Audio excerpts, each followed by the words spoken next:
Hello everyone, Kenny here, Cranky Old Man YouTube channel. So I have been waiting with bated breath to find out more about the helicopter crash, the mid-air helicopter and airplane crash over top of DC.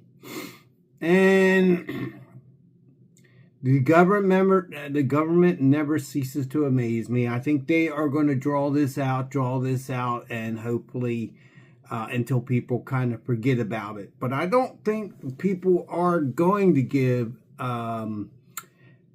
forget about it. These are things that are on people's mind.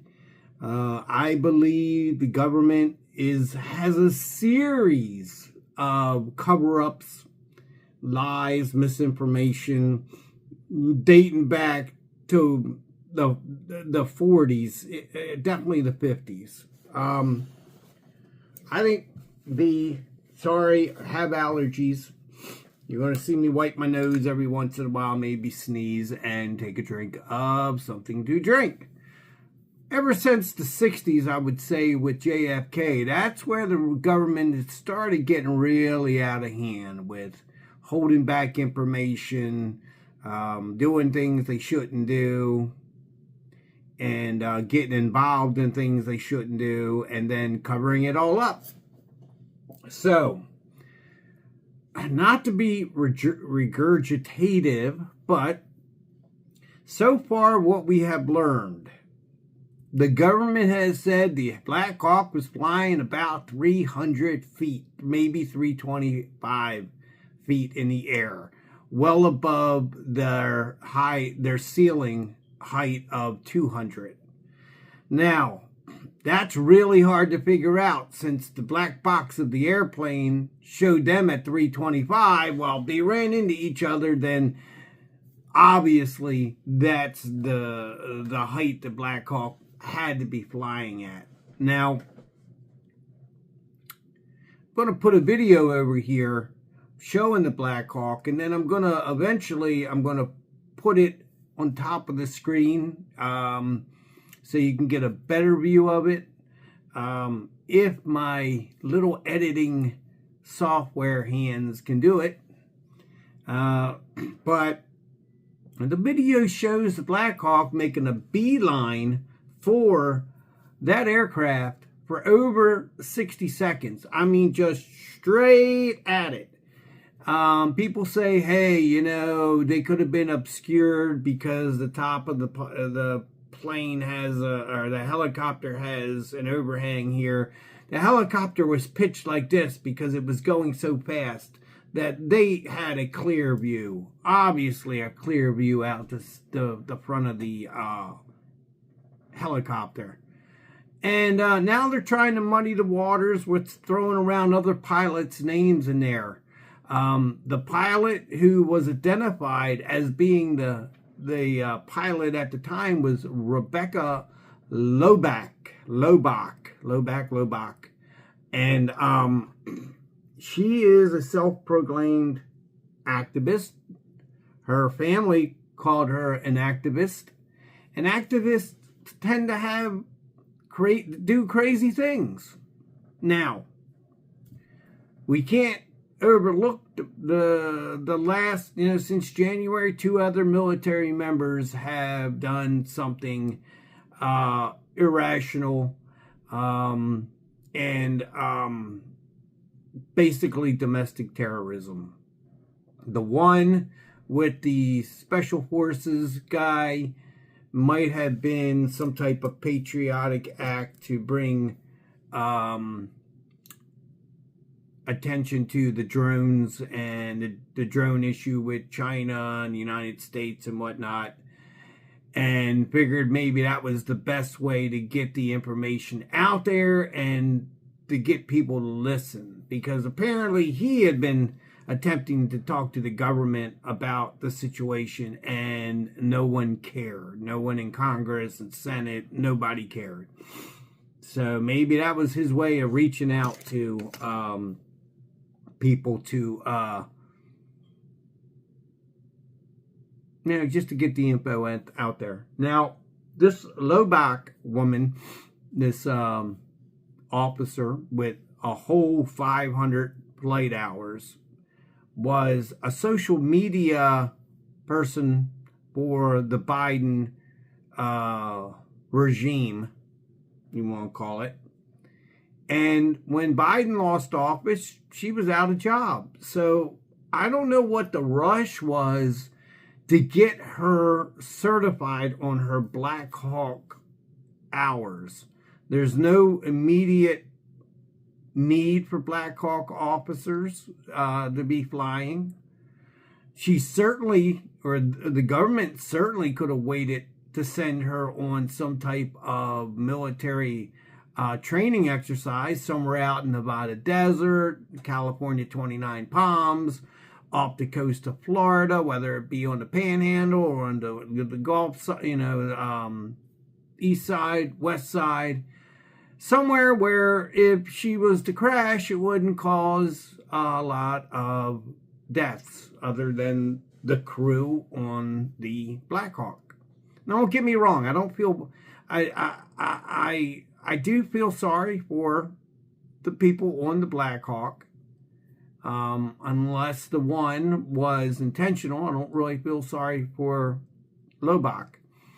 But that hasn't been proven yet, because the government has the black box and it's got water damage. I've seen planes in little tiny pieces that would fit in a pack of cigarettes, and yet the black box survives. But this plane, or this helicopter, Blackhawk box, is damaged. I think they're going to roll with that story. So, what do we know? We know that she was flying, not only inexperienced with only 500 hours, they put her in the most, arguably the most dangerous flight area to fly a helicopter at the worst time in the middle of the night. And where she's flying is undoubtedly has the most amount of VIPs, the most politicians, powerful people, rich people flying in private and commercial jets all over the place. Now, the Blackhawk was estimated to be a mile off course and at least 100 feet above its ceiling when it made contact with the airplane. The airplane was doing exactly what it was supposed to do. It was cleared to land on runway 1. It was making its final turn and descent onto runway 1 when it was struck by the Blackhawk. I can only imagine the one aircraft that you'll see in this video that's just up here when the Blackhawk hits this other one.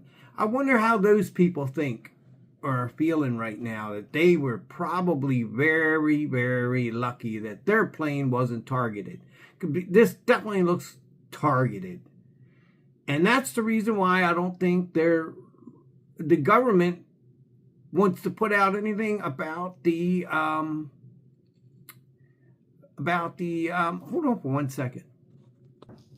All right, I just realized my microphone wasn't on, so hopefully the video gets a little better now, or the audio. So where were we? So the government doesn't really want to put out the cockpit recordings. This would easily ease the mind of the public and the citizens of the United States if it was just regular radio traffic showing, that they were on a flight path, that the towers were talking to them, everything seemed to be casual, and then there was a crash. However, what if there's radio traffic that says, this is the tower to the Blackhawk, you're flying too high, and then they were ignored, or they might have said something back, and then maybe they said it again, and again, no response. Now, from what their NTSB is saying right now is that the automatic dependent surveillance ADS system was turned off. This would allow them to know that they were going to run into something. And this, I imagine this also gives better information to the tower as well. I'm not 100% sure because I'm not a Blackhawk pilot, but it definitely is a system in this multi-million dollar aircraft that would warn them of a pending collision, and to alter course or alter elevation. So then the government goes on to not post the tower audio, which they could easily do. And then they don't mention who the pilot is for 4 days. Now, she's a social media person. That's what her job was at the White House. And she's a social media person. If you're going to be a social media person, you're going to have your own social media. But somehow, her entire history on social media is scrubbed. It's gone. There's nothing that you can find about Rebecca Lobach, other than what people have written. But you don't see anything in her own hand, in her own tongue, in her own writings about anything. Could she have been writing stuff that the government overlooked, and then now it's coming back to bite them, and it makes them look really bad that they allowed this pilot to get in a Blackhawk with maybe some disparaging words for the U.S. or whatever in general. I don't know. That's about it right now. I'm just waiting. I'm waiting for the black box to be released. I'm not thinking it's going to be anything good. And if it isn't bad, we'll hear something. But if it isn't good, I don't think we're going to hear anything. Even with President Trump, Mr. Transparent. Yes, Trump, I believe, is a much better candidate than Biden. But you know, when there's a difference between being a sitting president and a president or someone who is running for president, they can say different things at different times. Just like the drones. Trump said that the government should have been putting it out to tell the citizens what's going on with the drones. And he was briefed on it. But yet now that he's in office, he's not really saying anything about it. People forget. Nobody cares, right? Move on to the next story. You know, it's like the pit bull who bites a child. Gotta get it, gotta get it, gotta get it. Nobody cares about the poodle or the Shih Tzu that bit a child. They gotta get the pit bull, the pit bull, the pit bull. Because everybody wants to hear about the pit bull. There's nothing ever good on TV anymore. Very rarely do you see anything good in the news. It's always bad because that's it. Sensationalism is the winner here. Everybody's rushed to the story to get first to know whatever. So that's just about it. Kind of looking over all my notes. I think I've hit pretty much everything I wanted to hit. Let me know your thoughts and comments in the below. I know one guy who's a friend of mine on Facebook posted that we shouldn't go into conspiracy theories right away and give the government time. I'm not saying that it's a conspiracy with the government, like the government was conspiring with her to take down a jetliner full of children and some Russian and Chinese trainers. But I am saying there might have been a conspiracy with the crew, or there might have just been, conspiracy takes more than one person. So it might have just been Rebecca Lobach's decision to do this. And is there any what's the word I'm looking for?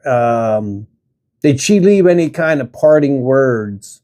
You know, kind of like the Unabomber. I can't think of the word right now, but did she leave anything behind that the government obviously would have searched all her places of work and of home before they even released her name, so nobody could get any writings or any notebooks or any diaries, anything like that. So to me, this all screams something bad happened and the government wants to keep it from you. Just like Area 51.